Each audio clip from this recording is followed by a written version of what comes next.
If you're wondering how to attract healthy masculine energy into your life because you're totally tired of the guys who are making you pay for half a date, split bills, breadcrumb you, and basically act like they're the prize, then this video is for you because I'm going to be sharing how I began to attract that healthy masculine energy and actually manifested my husband in 4 months after I started understanding the concepts that I'm going to be explaining in this video today. Hi, my name is Amanda Abeo. Welcome to this channel where we talk about how to manifest the life that you desire without all the extra stress, drama, and chaos that most people are accustomed to. We talk about manifestation, we talk about neuroscience, and lately we're talking a lot about relationships because we've been in the season of love around here. So we've been talking a lot about masculine and feminine energy dynamics and how that works based on my 15 years of experience coaching women, mostly women, and some men with money and their businesses, and inevitably hearing all the relationship drama that came along with it. So if that's something that you're interested in, make sure to subscribe and hit the notification bell so you don't miss a single video that we have coming out on this channel. Make sure to give it a like because it helps us get it in front of more people. And Lord knows women need this content because they all keep negotiating against themselves in relationships. And hell, maybe we can have some dudes watching this too so they can understand what it is that women actually want and what makes a polarized relationship so that both parties are happy. And of course, if you want to work with me, if you want to buy our courses, free resources, all that stuff is in the description below. All right, let's get into it. How to attract healthy masculine energy. First, I want to talk about why you keep attracting wounded masculine energy. And what I'm about to say is going to hurt, right? So a lot of women don't like what I'm about to say, but I don't care. I'm going to say it anyway because I'm like your big sis and I need to tell you.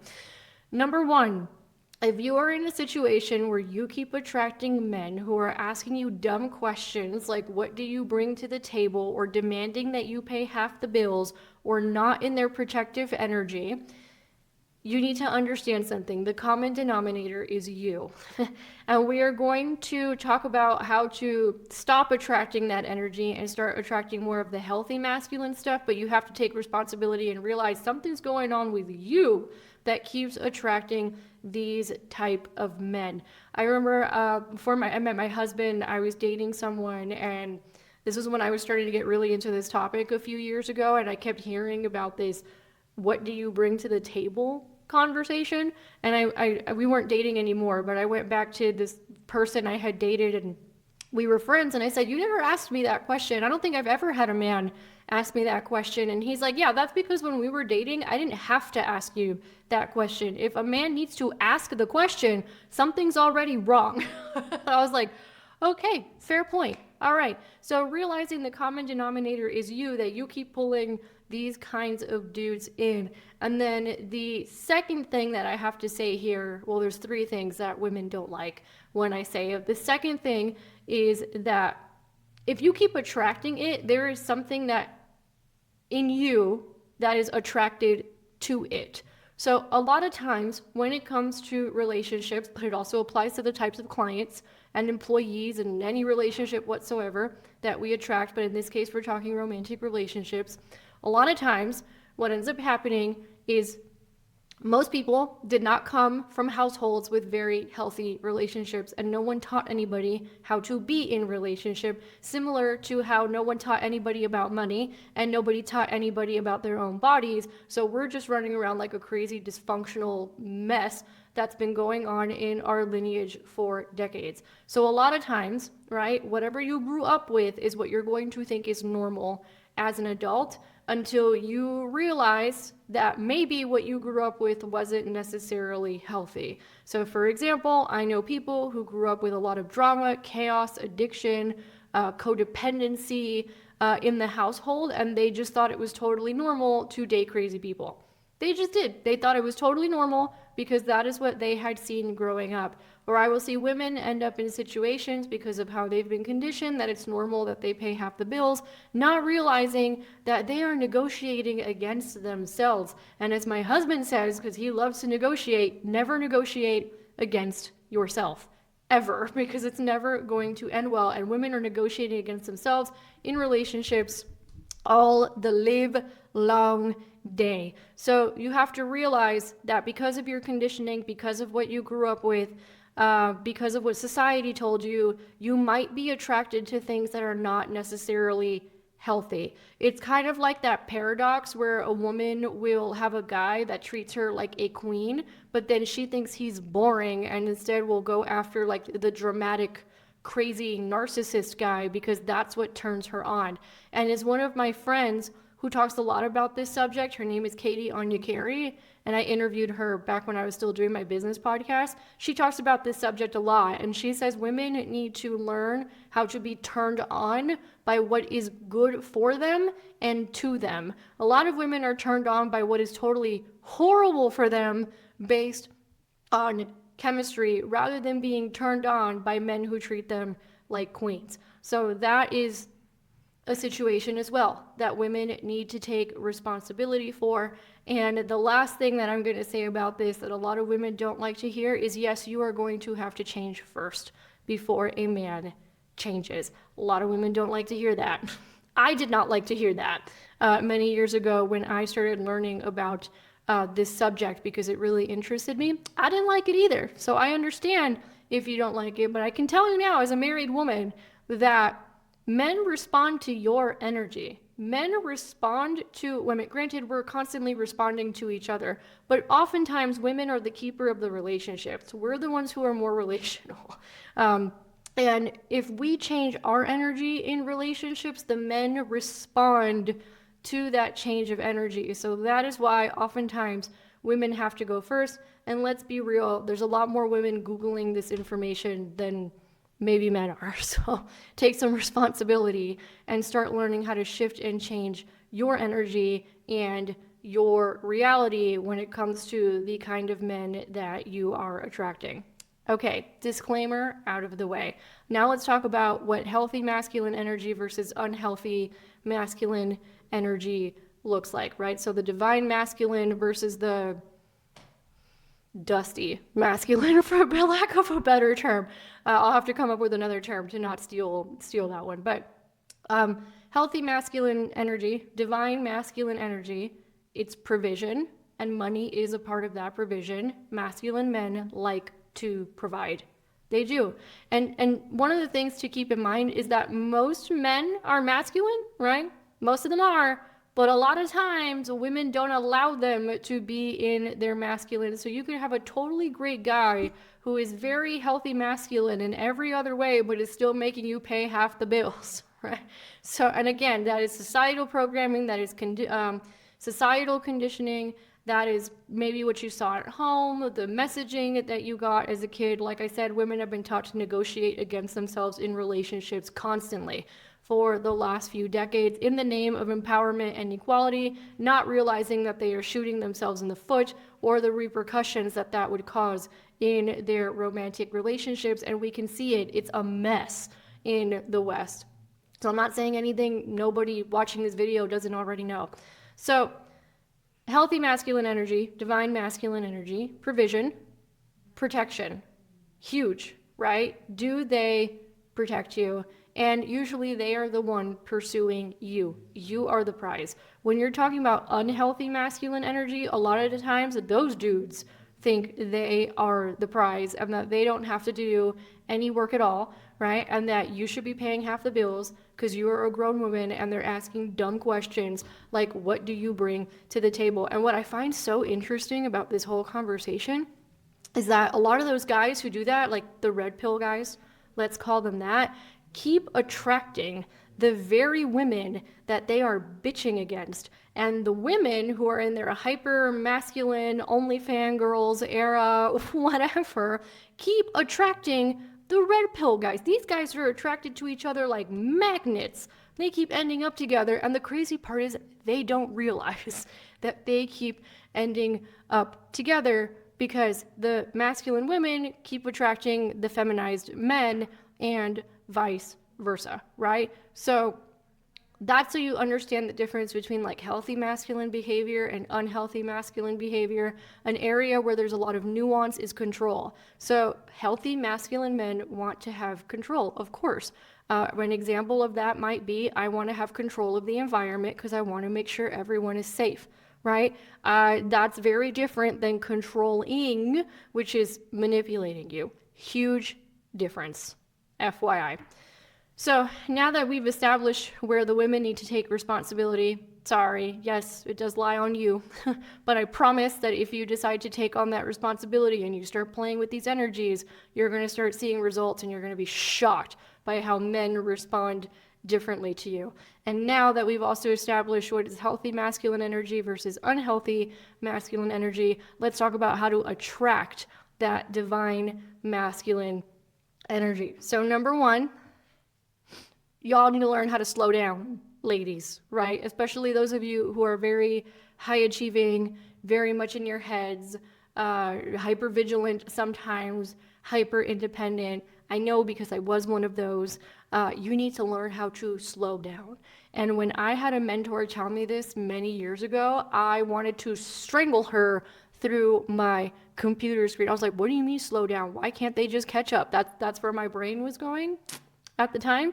Now I understand what she was saying. I needed to slow down, not because I was achieving too much, quote unquote, but because I was way too much in my head. All my energy was up here, not down here. And if you want to attract a divine masculine energy man, you have to start embodying a divine feminine energy woman. And the feminine is about the body and the masculine is about the head. And you have women running around ragged with all their energy up here. I could talk to women and feel it. I've done thousands of coaching hours over the last 15 years, and I can tell the difference between a woman who has all her energy up here, she's like frantic up here and overcomplicating everything and overanalyzing everything and ruminating on a conversation for 3 hours and asking 15 different people for their opinion and going nuts up here in the head, versus a woman who is slowed down and relaxed. You need to learn how to slow down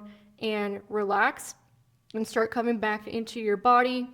Lots of different ways to do that. That's why you see people saying, go get manis, go get pedis, go get facials, because all that stuff helps you feel sensation in your body and relaxes you into your body. There's also breath work, certain types of movements that you can do, like hip circles and all that kind of stuff. Dance is a really great way to slow down and move that energy back into your body. There's also lots of meditations and activations you can do that focus on the body itself and moving that energy down. And some of you, and this was the case for me, you're gonna have to stop working so much because there's no space for a man. So that's for some of you. Okay, next one is you have to start learning how to receive.